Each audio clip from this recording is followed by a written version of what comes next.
بسم اللہ الرحمن الرحیم الحمد للہ رب العالمین الصلاة والسلام علی اشرف الانبیاء والمرسلین ابی القاسم محمد صلی اللہ علیہ وسلم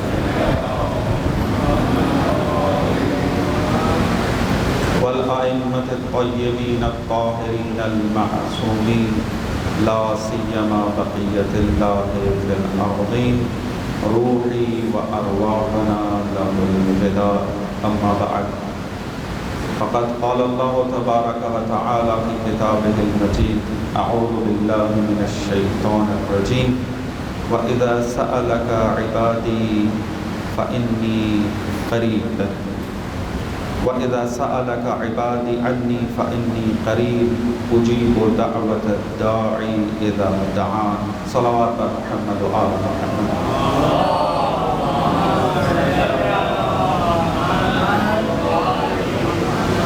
خداوند متعال کے لاکھ لاکھ شکر گزار ہیں کہ خدا نے توفیق نصیب فرمائی ہے، ایک مرتبہ پھر زندگی نصیب فرمائی کہ ہم اپنی زندگی میں ایک مرتبہ پھر ماہ رمضان کی برکتوں کو درک کر سکیں۔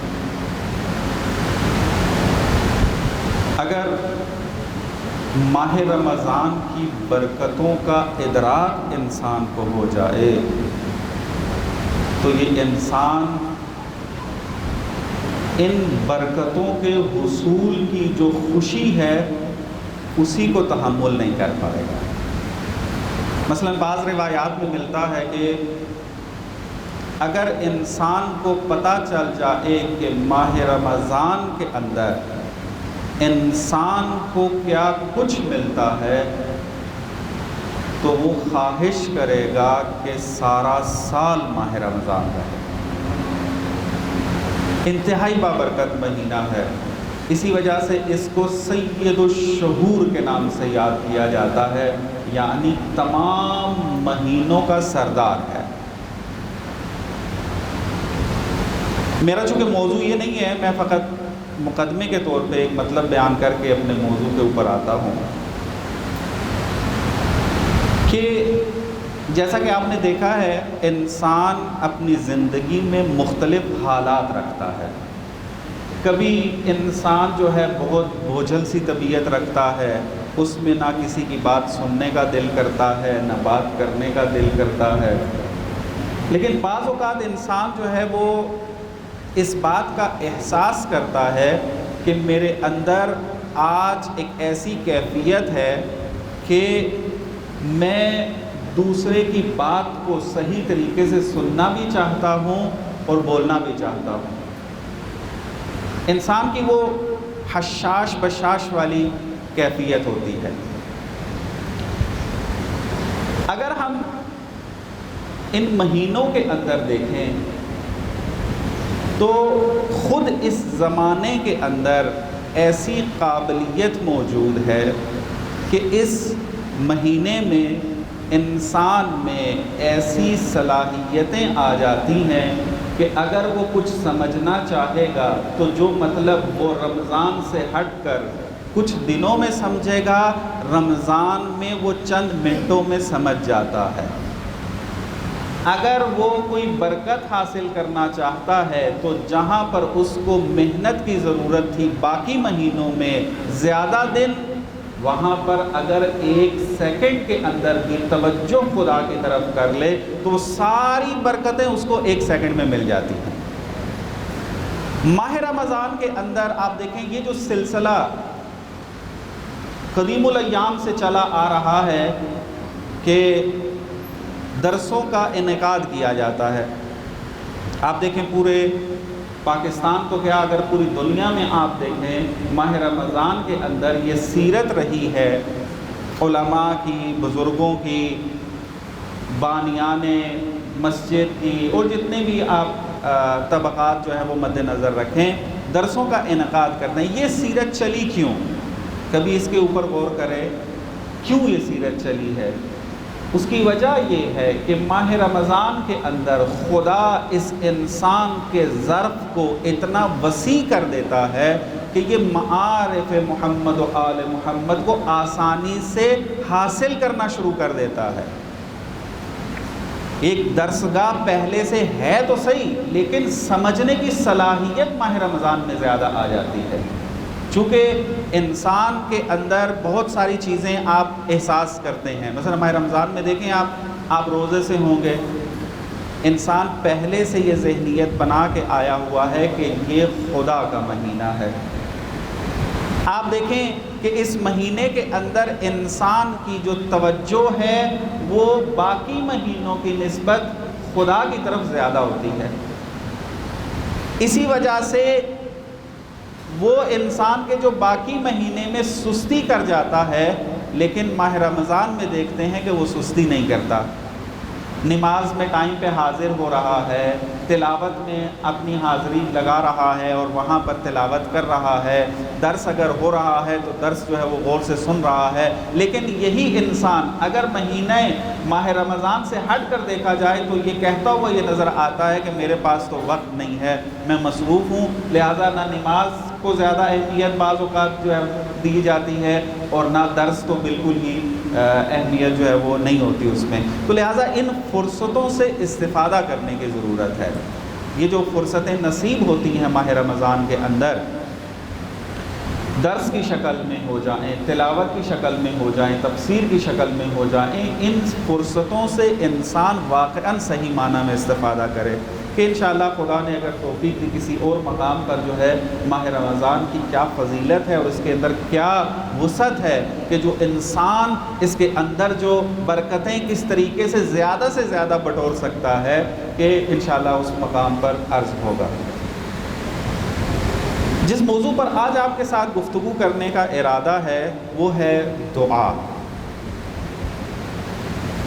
دعا بہت ہی سادہ مفہوم ہم سمجھتے ہیں، اسی وجہ سے آپ دیکھیں چونکہ اس کو بہت سادہ لیتے ہیں اس کی طرف توجہ بھی نہیں ہوتی۔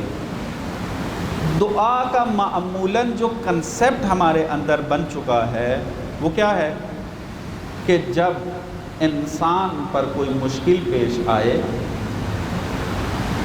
خدا کی بارگاہ میں جا کر دعا کر لے کہ خدایا میری یہ مشکل برطرف فرما۔ اس سے زیادہ میرے خیال میں دعا کا کنسیپٹ نہیں پایا جاتا۔ بچہ ہو، بڑا ہو، بوڑھا ہو، پڑھا لکھا ہو، جو بھی ہو، دعا کے بارے میں اگر اس سے پوچھا جائے کہ دعا یعنی کیا، دعا کیوں ضروری ہے، تو جواب یہی ملے گا کہ خدا نے دعا اس لیے قرار دی ہے تاکہ اگر آپ کو مشکلات پیش آئیں تو میری بارگاہ میں آ کر مجھے پکارو۔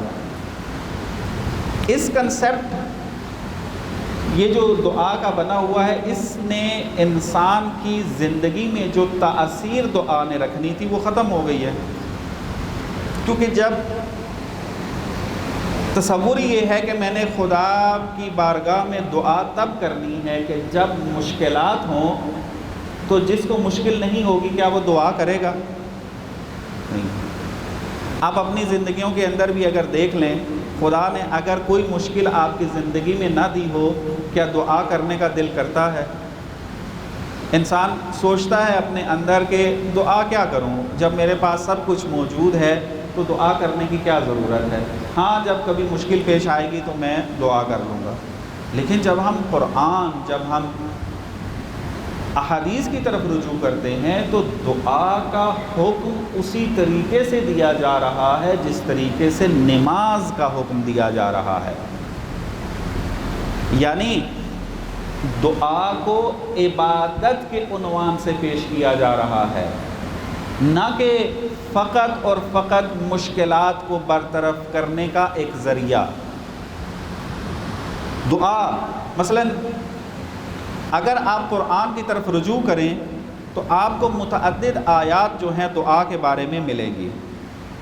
مثلاً ایک سورہ غافر کی آیت نمبر 60 کی طرف آپ رجوع کریں اگر، تو کس طریقے سے ارشاد ہو رہا ہے وقال ربکم ادعونی استجب لکم، تمہارے پروردگار نے یہ کہا ہے کہ ادعونی، مجھے پکارو، استجب لکم، میں جواب دوں گا۔ ان الذین یستکبرون عن عبادتی، اور جن لوگوں نے میری عبادت کے مقابلے میں استکبار دکھایا، یعنی میری عبادت کو چھوڑ دیا، یعنی عبادت سے کیا مراد ہے یہاں پر؟ بس چونکہ پہلے دعا کی بات ہو رہی ہے، جس نے یہ عبادت چھوڑ دی، استکبار دکھایا اس عبادت کے مقابلے میں، سیدخلون جہنم داخرین، تو یہ لوگ جہنم میں ہمیشہ کے لیے رہیں گے۔ اب آپ دیکھیں یہاں پر دعا کا حکم دیا جا رہا ہے اور کوئی قید نہیں لگی ہوئی ہے کہ آپ نے خدا کو پکارنا ہے کب،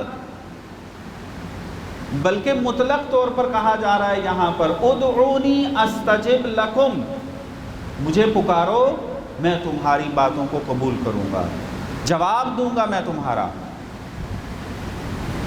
اسی طریقے سے اگر آپ دوسری آیت کی طرف رجوع کریں، سورہ فرقان کی آیت نمبر 77 ہے، ارشاد ہو رہا ہے اعوذ باللہ من الشیطان الرجیم قل ما یعبأ بکم ربی لولا دعاؤکم، کہہ دیجئے کہ اگر تمہاری دعائیں نہ ہوتی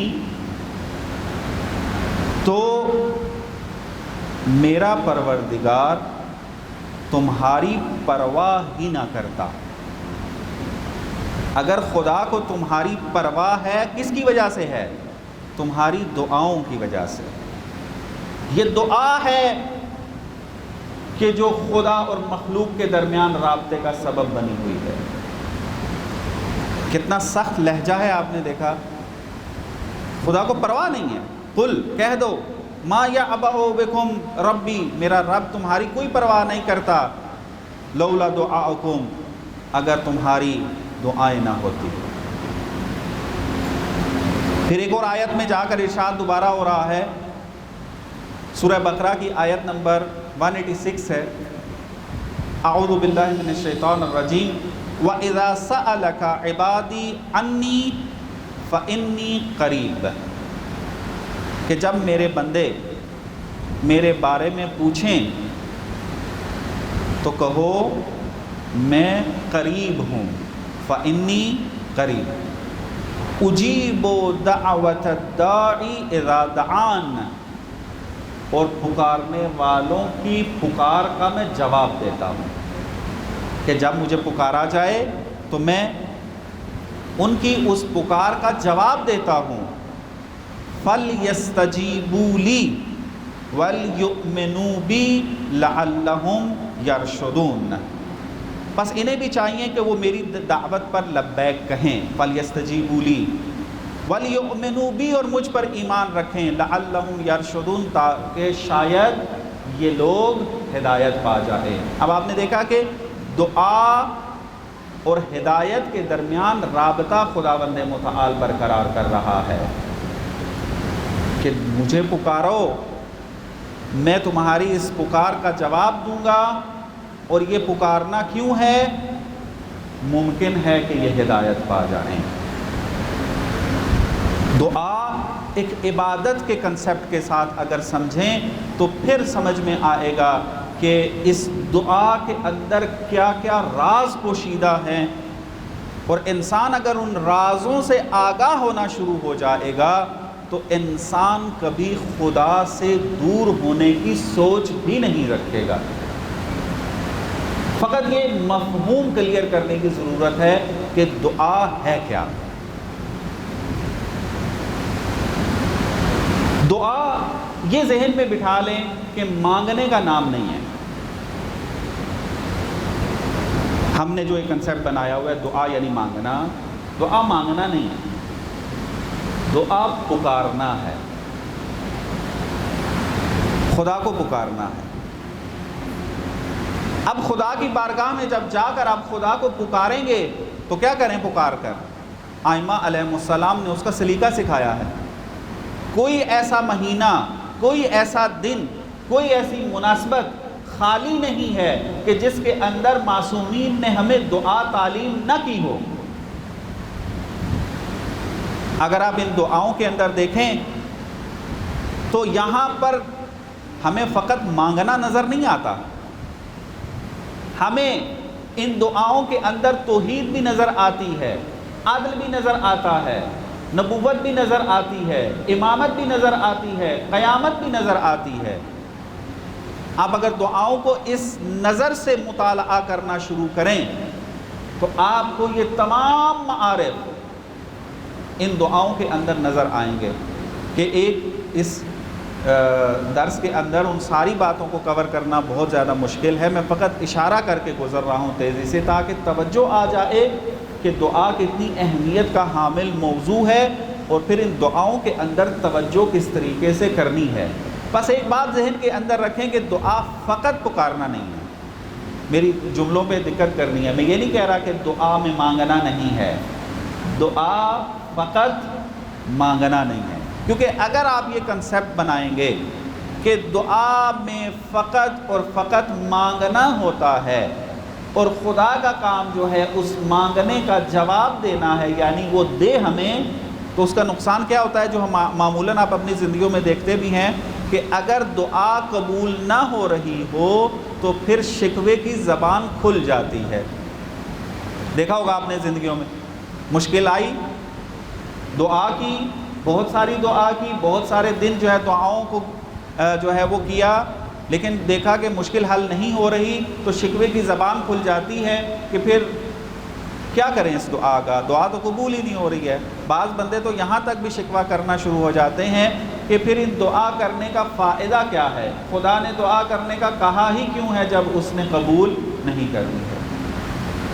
تو اس کا جواب یہ ہے کہ آپ پہلے دعا کے کنسیپٹ کو سمجھے تو صحیح کہ دعا ہے کیا۔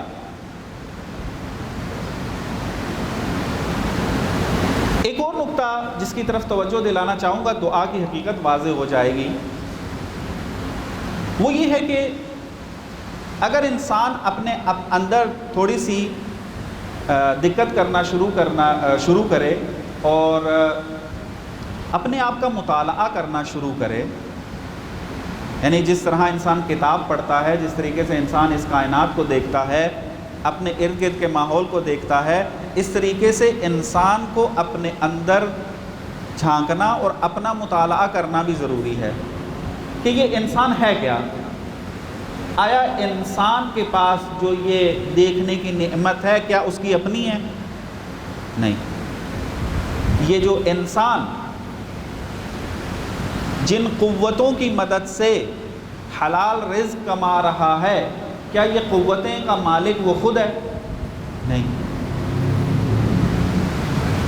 آج جن نعمتوں میں وہ پلا ہوا ہے، جو نعمتیں اس کے پاس ہیں، کیا یہ نعمتیں اس کی اپنی ہیں؟ نہیں۔ یعنی اگر ایک ایک چیز کو گننا شروع کر دے تو وہ اس نتیجے پر پہنچ جاتا ہے کہ میں خود کچھ بھی نہیں ہوں۔ اگر میں اس کو سادہ زبان میں بیان کروں تو ہم یہ بیان کر سکتے ہیں کہ انسان خدا کے مقابلے میں فقیر سے بھی بدتر ہے۔ بدتر سے مراد یہ نہیں ہے کہ برا، یعنی نچلا مرتبہ ہے اس کا۔ ایک اصطلاح ہے، یہاں پر میں اس کو کھولنا نہیں چاہ رہا، وقت جو ہے وہ لگ جائے گا، فقط انہیں سادہ تعبیروں کے ساتھ ہی میں آپ سے گفتگو کرنا چاہ رہا ہوں کہ اب جب انسان کو یہ احساس ہو جائے کہ میں کچھ نہیں ہوں، جو کچھ ہے وہ تیری ذات ہے، یہ کیفیت ہے کہ جو انسان کو پھر پکارنے پر مجبور کرتی ہے، اور جب وہ پکارتا ہے خدا کو اس کو کہتے ہیں دعا، اس کو کہتے ہیں دعا۔ اب یہ انسان جب خدا کی بارگاہ میں خدا کو پکارے گا تو پھر خدا کی شناخت جو ہے اس سے اپنی گفتگو کا آغاز کرے گا۔ خدایا تو کریم ہے، تو قوی ہے، تو عزیز ہے، تو رحمان ہے، تو رحیم ہے، تو غفور ہے، یہ والے جملے ادا کرے گا۔ کیوں؟ اس کے اندر سے نکل رہے ہوں گے کہ جب وہ احساس کر لیا اس نے کہ میں کچھ نہیں ہوں خدا کے مقابلے میں، تو اب یہ جو اندر سے پکار اٹھ رہی ہے اس کو دعا کہتے ہیں۔ اب اس حالت کے اندر اگر انسان خدا کو پکارتے پکارتے اگر اپنی مشکلات بھی خدا کے سامنے رکھ دیتا ہے تو خدا کو اتنا پسند ہے یہ کام کہ اس کی دعا کو قبول کر لیتا ہے، اس کی حاجت کو برطرف کر دیتا ہے۔ بس یہ ذہن کے اندر رکھیں، دعا حاجتوں کی برطرفی کا نام نہیں ہے فقط۔ اگر حاجتیں برطرف نہ ہوں تو پھر دعا کا کیا فائدہ؟ دعا خدا کے مقابلے میں اپنے آپ کو فقیر سمجھانا جو ہے وہ ہوتا ہے، اپنے آپ کو پہچاننا کہ میں خدا کے مقابلے میں کچھ نہیں ہوں۔ اگر یہ احساس لے کر مصلی عبادت پہ کھڑے ہوں گے تو اس وقت نماز کی کیفیت بھی آپ خود احساس کر کے دیکھیں، اور جب سجدے میں سر رکھ کر اس احساس کے ساتھ یا رحمان و یا رحیم یا غفور و یہ والے جملے جب ادا کریں گے تو پھر زبان سے خدا کو جب پکار رہے ہوں گے پھر اپنی حاجتیں یاد نہیں ہوں گی، پھر خدا کی عظمت یاد ہوگی، خدا کی مغفرت یاد ہوگی، خدا کی جباریت اور قہاریت یاد ہوگی، خدا کی رحمان و رحمانیت انسان کے ذہن میں ہوگی۔ تو اب آ کر جب یہ دعا یہ ہے تو اب یہ انسان جب یہ احساس 5 وقت نماز کے اندر اپنے اندر لے کر آ رہا ہے تو اب اپنی زندگی میں اس کا کردار دیکھیں۔ کیا یہ انسان پھر دھوکہ دے گا کسی کو؟ کیا یہ انسان کبھی جھوٹ بولے گا؟ کیا یہ انسان کسی کو فریب دے گا؟ کیا یہ انسان گناہ کی طرف جائے گا؟ کیوں؟ کیونکہ یہ 5 وقت خدا کی خدمت، خدا کی بارگاہ میں جو ہے وہ حاضر ہو رہا ہے، اور احساس کیا ہے؟ خدایا میں کچھ بھی نہیں ہوں۔ یہ احساس بہت ضروری ہے۔ اگر یہ احساس ہمارے اندر نہ آیا تو عبادت جو بھی کر لیں اس کو قبولیت کی منزل نہیں ملنے والی۔ فقط یہ احساس پیدا کرنا ہے خدایا میں کچھ نہیں ہوں، اور یہ احساس سب سے زیادہ جس عبادت کے اندر ہوتا ہے وہ دعا، کیونکہ دعا میں انسان کیا کر رہا ہوتا ہے؟ ہاتھوں کو اٹھا رہا ہوتا ہے۔ جب ہاتھوں کو انسان اٹھاتا ہے تو خود بخود ذہن میں یہ آتا ہے کہ میں فقیر ہوں۔ یہ ہاتھ خالی جب بارگاہ الہی میں اٹھتے ہیں تو انسان میں وہ احساس خود بخود آ جاتا ہے کہ میں کچھ نہیں ہوں۔ تو جب یہ احساس اس کے اندر پیدا ہوگا تو پھر یہاں پر جو ہے وہ خدا کی جب عظمت نظر آئے تو یہاں پر پھر ہدایت، جیسے میں نے آپ کو بیان کیا لعلہم یرشدون، آیت کہہ رہی ہے کہ شاید تم کامیاب ہو جاؤ، ہدایت پا جاؤ، رشد مل جائے تم لوگوں کو۔ کیسے؟ وہ اس طریقے سے مل جائے۔ بس دعا کے اندر جس چیز کو آپ نے مد نظر رکھنا ہے وہ یہ ہے، اور یہی چیز پھر انسان کے اندر جو ہے مختلف چیزیں ایجاد کرے گی۔ انسان کو روحانی سکون ملنا شروع ہو جائے گا۔ آپ دیکھیں تمام بشریت سکون کے پیچھے ہے، سکون چاہتی ہے۔ اگر پیسہ کما رہے ہیں اس سے پوچھ کے دیکھیں کیوں پیسہ کما رہے ہو تو کہتے ہیں سکون چاہیے۔ اگر کسی مادی نعمت کے پیچھے بھاگ رہا ہے تو کس لیے؟ کہتا ہے سکون چاہیے۔ لیکن آپ نے دیکھ لیا کہ مادی نعمتوں کے پیچھے جتنا مرضی ہے بھاگ لیں، یہ ٹمپریری سکون تو عطا کر سکتے ہیں لیکن انسان کو حقیقی سکون نہیں دے سکتا۔ لیکن جب انسان کے اندر یہ کیفیت پیدا ہو جائے کہ خدایا میں کچھ نہیں ہوں، جو کچھ ہے وہ تو ہے، اور دعا کی کیفیت جب پیدا ہو جائے گی تو اس وقت جو حقیقی سکون نصیب ہوگا یہ وہی در کر سکتا ہے جس میں یہ احساس پیدا ہوگا۔ کہنے سے یہ پیدا نہیں ہوگا، احساس۔ انسان کبھی جب مصلی عبادت پہ بیٹھا ہو اور دعا کے لیے جب ہاتھ اٹھائے تو ایک مرتبہ ذرا ان باتوں کی طرف توجہ کر کے دیکھیے گا، پھر دیکھیے کس طریقے سے زندگی میں سکون نصیب ہوتا ہے۔ پھر اگر جب آپ نے یہ سمجھ لیا، یہ احساس کر لیا کہ خدا ہی ہے سب کچھ، اسی نے کرنا ہے سب کچھ، تو اگر خدا آپ کا امتحان لے رہا ہو تو پھر ناراضگی کس بات کی، پھر پریشانی کس بات کی، پھر اضطراب کس بات کا؟ اسی وجہ سے آپ دیکھیں جو اولیاء ہوتے ہیں وہ مشکلات کے اندر بھی مضطرب نہیں ہوتے۔ کیوں؟ کیونکہ ان کے اندر یہ کیفیت موجود ہوتی ہے، یہ احساس ہوتا ہے کہ میں کچھ نہیں ہوں۔ ایک چیز جو بہت ضروری ہے انسانی زندگی کے اندر وہ یہ ہے، جس طرح ہم کہتے ہیں تربیت کے لیے آپ بہت سارے اقدامات کرتے ہیں، دروس رکھتے ہیں، شارٹ کورس کرواتے ہیں، اساتذہ جو ہیں وہ مختلف طریقے سے بچوں کو جو ہے وہ سکھاتے ہیں، لیکن اگر دعا کا سلیقہ انسان سیکھ جائے تو آدھی سے زیادہ تربیت انسان خود بخود لے لیتا ہے۔ کیونکہ تربیت کا مطلب یہ ہے کہ انسان جو ہے اپنے ہدف کی طرف صحیح طریقے سے مستقیم راستے سے پہنچنے کی کوشش کرے اور ہدف کو حاصل کرنے کی کوشش کرے۔ تو اس سفر کے اندر ہمارے پاس جس بات کا احساس ہونا ضروری ہے وہ یہ ہے کہ خدا کے مقابلے میں کچھ نہیں ہوں۔ جب یہ چیز ذہن میں آ جائے گی تو پھر مل جائے تب بھی شکر کرے گا، نہ ملے تو شکوے کی زبان نہیں کھولے گا۔ اسی کو تربیت کہتے ہیں۔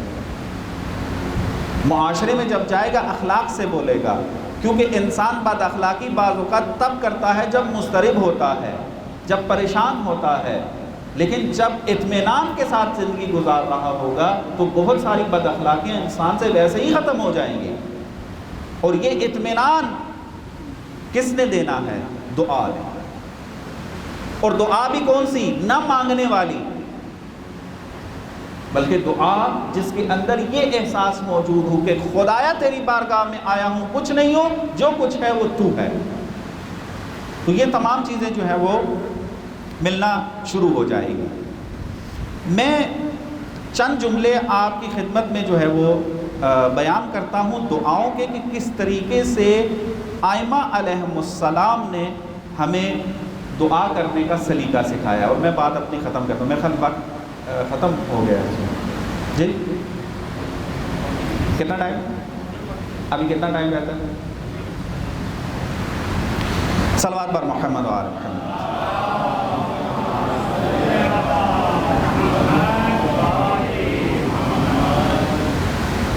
آپ اگر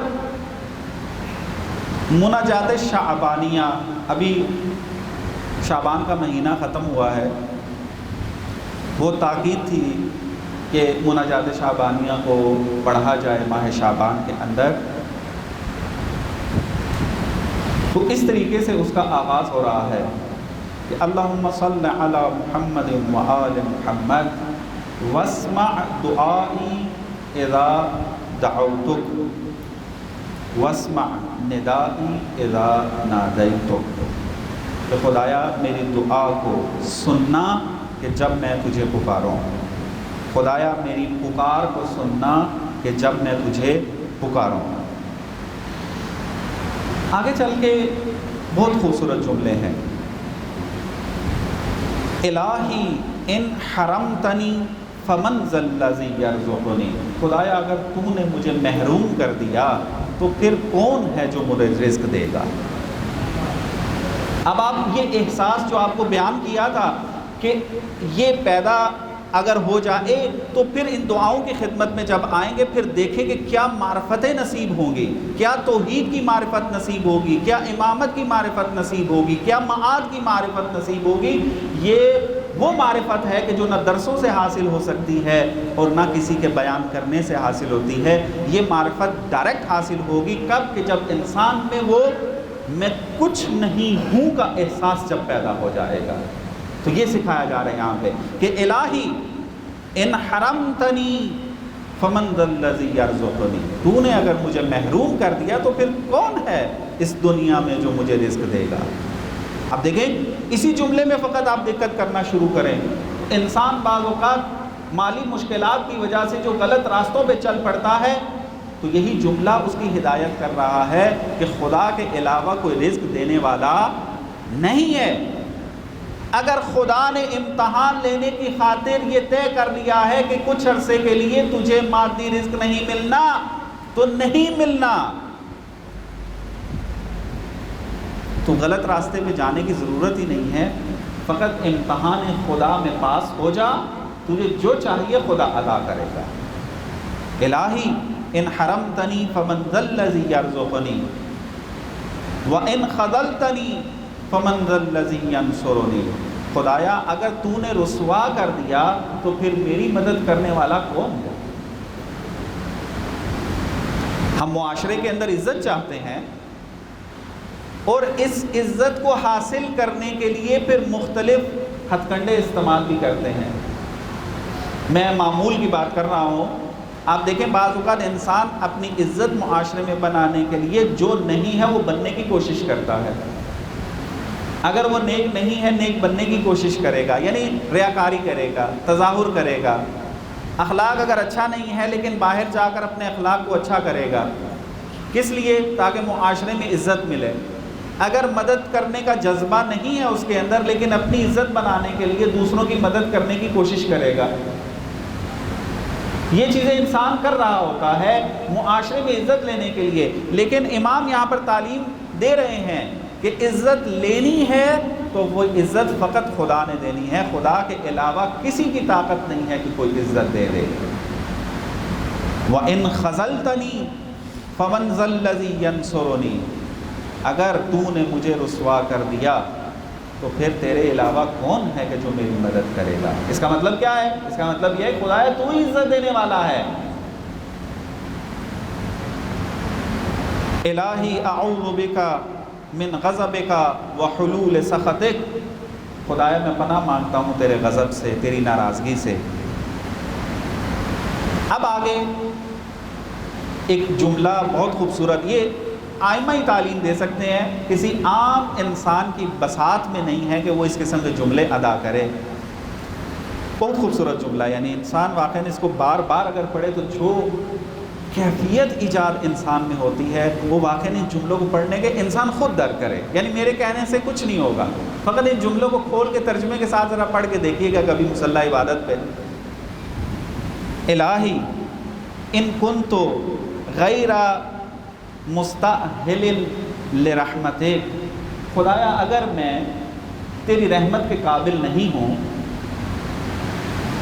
خدایا اگر میں تیری رحمت کے قابل نہیں ہوں، فأنت اہل ان تجود علی بفضل ساعتک، لیکن تو اہل جود ہے، تو جواد ہے، تو یہ کرم کر سکتا ہے میرے اوپر، اپنی جو فضل ہے اس فضل کے ذریعے تو مجھے اس رحمت کے قابل بنا سکتا ہے۔ کس طریقے سے یہ جملے سکھائے جا رہے ہیں۔ اب دیکھیں یہ بھی جملے انسان پڑھ رہا ہوگا خلوت میں بیٹھ کر، مصلی عبادت پر بیٹھ کر، چاہے مسجد ہو، چاہے گھر ہو، چاہے دکان ہو، چاہے کہیں پر ہو، سفر میں ہو، ان جملوں کو جب دیکھ رہا ہوگا تو آپ واقعاً اس وقت جب احساس پیدا ہو جب آپ کے اندر، تو ذرا سوچئے گا کہ آیا ایسی حالت کے اندر انسان کبھی خدا سے دور ہو سکتا ہے، کبھی پریشان رہ سکتا ہے، کبھی شکوہ کی زبان کھل سکتی ہے؟ نہیں۔ الہی ان کنت غیر مستأہل لرحمتک فانت اہل ان تجود علی بفضل ساعتک۔ ایک اور دعا ہے بہت معروف ماہ رمضان کے اندر، بڑی تاکید ہے سحری کے اندر اس کو پڑھا جائے، وہ ہے دعائے ابو حمزہ صومالی۔ نہیں معلوم آپ کو تعارف ہے اس دعا کا یا نہیں؟ مفاتح الجنان کھولیں گے، فہرست میں جائیں گے، دعائے ابو حمزہ صومالی، بہت کمال کی دعا ہے، لمبی ہے، ٹکڑوں میں آپ پڑھ سکتے ہیں اس کو۔ ضروری نہیں ہے کہ ایک ہی ٹائم پہ ساری پڑھ لیں، اگر ہمت ہے اور طبیعت ساتھ دیتی ہے، حالت ساتھ دیتی ہے تو پوری پڑھیں، والا ٹکڑوں میں بانٹ کر پڑھیں۔ توحید کا دیکھیں درس کیسے دیا جا رہا ہے اس دعا کی بالکل ابتدا میں، اور یہ جملے جو ہیں وہ انسان کو اس بات پر جو ہے وہ مجبور کرتے ہیں کہ ہم اہل بیت کے در کو نہ چھوڑیں۔ یہ دعائیں سب سے بڑا ثبوت ہیں اس بات کا کہ اہل بیت کے علاوہ اگر کسی سے علم حاصل کریں گے تو وہ کچھ نہیں ہوگا، اگر علم لینا ہے تو وہ اہل بیت کے در سے ملے گا۔ توحید کی یہ معرفت، یہ ایک دو جملے جو پڑھنے لگا ہوں، دنیا کی کتابیں چھان کر دیکھ لیں، دوسرے مکاتب فکر کی، آپ کو یہ معرفت توحید کی نہیں ملے گی کہ جو ائمہ علیہم السلام ہمیں دعاؤں کی شکل میں عطا کر رہے ہیں۔ بہت مطالب ہیں دعا کے زمرے میں، یعنی اگر یہ پورا ماہ رمضان اگر یہاں بیٹھ کر دعا کے اوپر گفتگو کی جائے تب بھی اس موضوع کا حق ادا نہیں ہو سکتا۔ بہت سارے چیزیں ہیں جو میں چھوڑ کر آگے نکل رہا ہوں تاکہ وقت سے زیادہ استفادہ کریں۔ امام فرماتے ہیں کہ بِکَ عَرَفْتُک، خدایا میں نے تجھے تیرے ذریعے پہچانا ہے، وَأَنْتَ دَلَلْتَنِي عَلَيْكَ، تو ہے کہ جس نے اپنے اوپر میری رہنمائی کی، وَدَعَوْتَنِي إِلَيْكَ، اور اپنی طرف بلایا، وَلَوْلَا أَنْتَ، اگر تو نہ ہوتا، لَمْ أَدْرِ مَا أَنْتَ، تو مجھے پتہ ہی نہ چلتا کہ تو کیا ہے۔ اگر تو اپنی پہچان نہ کرواتا، اگر تو اپنی طرف رہنمائی نہ کرتا تو یہ بشر اپنی عقلوں کے چاہے جتنے بھی زیادہ پروازیں اس سے کرواتا رہے، خدا کو پہچان نہیں سکتا۔ اچھا اب آئیں اس کو ذرا کھولتے ہیں، کس انسان کے اندر یہ طاقت ہے کہ جو خدا کو خدا کے ذریعے پہچانے؟ عام انسان کو اگر دیکھیں تو یہ بچہ جب متولد ہوتا ہے تو کیا ہے، سب سے پہلے جب وہ آنکھ کھولتا ہے تو مخلوقات کو دیکھتا ہے، خالق کو نہیں، مخلوق دیکھتا ہے، اپنے ارد گرد چیزوں کو دیکھے گا۔ جیسے جیسے اس کا شعور بلند ہوگا پھر وہ اس مخلوق کے ذریعے خالق تک پہنچنے کی کوشش کرے گا۔ وہ کہے گا کہ یہ دنیا بڑی عجیب و غریب بنی ہے، بڑا نظم ہے اس کے اندر، انسان کو اتنا باکمال بنایا ہے، سورج چاند کو کس ترتیب سے رکھا ہے۔ ان ساری چیزوں کو دیکھنے کے بعد وہ اس نتیجے پر پہنچے گا کہ اس کائنات کا کوئی بنانے والا ہے، خالق ہے، خدا تک پہنچے گا۔ بس اگر ہم عام انسان کو مد نظر رکھیں تو وہ تو مخلوق سے خالق تک پہنچ رہا ہے، لیکن امام یہاں فرما رہے ہیں کہ میں نے تجھے تیرے ذریعے پہچانا ہے، نہ کہ مخلوق کے ذریعے۔ تو یہ معرفت جو توحید کی امام عطا کر رہے ہیں یہ کسی عام بشر کے طاقت میں نہیں ہے کہ میں نے تجھے تیرے ذریعے پہچانا۔ یہ معصوم ہی کر سکتا ہے اور معصوم ہی بتلا سکتا ہے کہ خدا کو خدا کے ذریعے کیسے پہچانا جاتا ہے۔ اگر اس ایک جملے کو کھولا جائے تو توحید کی معرفت کے جو سمندر پھوٹتے ہیں وہ اس کو کھولنے کے بعد ہی پتہ چلے گا کہ کیا کچھ ہے۔ میں فقط ایک اشارہ کروں گا، ممکن ہے آپ متوجہ نہ ہوں اس جملے کی طرف، لیکن جو سنیں گے اس بات کو ممکن ہے ان میں اہل دقت اور اس مطلب کو سمجھنے والے ہوں۔ جب خدا کو ثابت کرنے کے دلائل ذکر کیے جاتے ہیں ان میں سے ایک دلیل جو پختہ ترین فلسفے نے بیان کی ہے اس کو کہتے ہیں برہان صدیقین۔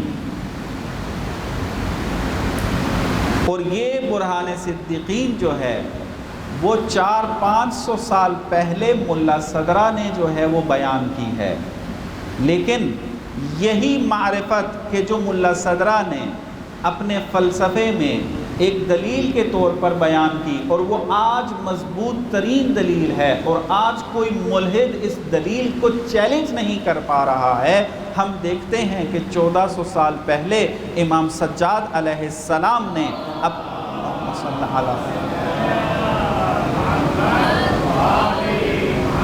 اپنے شیعوں کو دعا کی شکل میں یہ دلیل سکھا دی کہ بکا عرفتک، میں نے تجھے تیرے ذریعے پہچانا۔ وہ جو برہان بیان کیا جاتا ہے وہاں بھی خدا سے خدا تک پہنچا جاتا ہے، اور امام اس کے اندر یہی دلیل ذکر کر رہے ہیں کہ خدا کو اگر پہچاننا ہے تو اس کے اندر بہترین جو معرفت ہے وہ خدا سے خدا تک کی ہے، نہ کہ مخلوق سے خالق تک کی۔ تو یہ آپ کو کس میں سکھایا جا رہا ہے معرفت؟ ماہ رمضان کی سحری کی دعائے ابو حمزہ صومالی، فقط توجہ کی ضرورت ہے۔ اس نیت سے، اس سوچ سے، اس فکر سے، اس احساس سے ان دعاؤں کی تلاوت کی ضرورت ہے۔ عربی نہیں آتی تو ترجمہ سامنے رکھ کر انسان ذرا سوچنا شروع کرے کہ امام اس دعا کے اندر ہمیں کیا معرفتیں عطا کر رہے ہیں۔ ہم کیوں دعاؤں میں دقت نہیں کرتے؟ چونکہ کنسیپٹ یہ بنا ہے دعا یعنی مانگنا، اور مانگنا بھی اپنی حاجتیں، تو لہٰذا یہ سمجھتے ہیں کہ آئمہ نے جو دعائیں ہمیں تعلیم فرمائی ہیں ان کے اندر بھی سلیقہ سکھایا ہے کہ آپ نے مانگنا کیسے ہے۔ تو جب یہ کنسیپٹ ہے تو دعاؤں میں تدبر، تفکر، تعقل نہیں ہوتا۔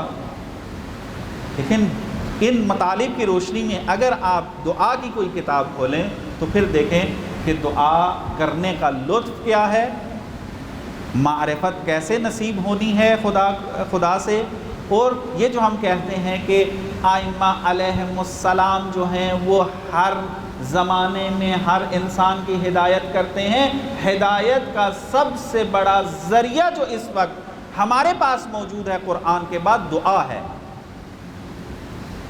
حدیثوں سے بلند مرتبہ ہے دعا کا۔ یہ ایک اور علمی مطلب ہے کہ جس کو میں نے کسی اپنے لیکچر میں کھولا ہوا ہے، نیٹ کے اوپر دستیاب ہے، لیکن ابھی فقط اتنا آپ سنیں کہ قرآن کے بعد اگر ہدایت کا بہترین، بلند ترین، عمیق ترین اگر کوئی منبع موجود ہے تو وہ دعائیں ہیں کہ جو آئمہ سے ہم تک پہنچی ہیں۔ اس کے بعد حدیث کا درجہ آتا ہے، حدیثوں کی دوسری کتابیں آتی ہیں۔ اگر آپ چاہتے ہیں کہ اپنی معرفتوں کو بلند کریں تو دعاؤں کو معرفت حاصل کرنے والی سمجھ کر مطالعہ کرنا شروع کریں، پھر دیکھیں کہ کیسی کیسی معرفتیں انسان کو عطا ہوتی ہیں، کس طریقے سے پھر زبان کھلے گی خدا کی بارگاہ میں۔ خدا کو پکارنے کا سلیقہ یہ دعائیں سکھاتی ہیں کہ اگر آپ نے خدا کی بارگاہ میں بیٹھ کر راز و نیاز کرنا ہے، اس کو پکارنا ہے، تو وہ پکارنے کا سلیقہ کیسا ہونا چاہیے، یہ دعائیں سکھائیں گی آپ کو۔ فقط توجہ کرنے کی ضرورت ہے۔ اللہم صلی علی محمد و آل محمد۔ پروردگار واسطہ محمد و آل محمد کا ہماری اس قلیل سی عبادت کو اپنی بارگاہ میں قبول و منظور فرما۔ پروردگار واسطہ محمد و آل محمد کا اس ماہ رمضان کی برکتوں سے صحیح معنی میں استفادہ کرنے کی توفیق نصیب فرما۔ پروردگار واسطہ محمد و آل محمد کا اس ماہ کی برکت سے اور اس ماہ کی وجہ سے، اس ماہ کے سبب سے ہمارے گناہوں کو معاف فرما۔ پروردگار واسطہ محمد و آل محمد کا اپنے آپ کو پکارنے کی صلاحیت عطا فرما۔ پروردگارہ ہمارے اندر یہ احساس پیدا کر کہ ہم تیرے مقابلے میں کچھ بھی نہیں ہیں۔ پروردگارہ ہمیں دعا حقیقی معنی میں کرنے کی توفیق نصیب فرما۔ پروردگارہ واسطہ محمد و آل محمد کا ہمارے صغیرہ و کبیرہ گناہوں کو معاف فرما۔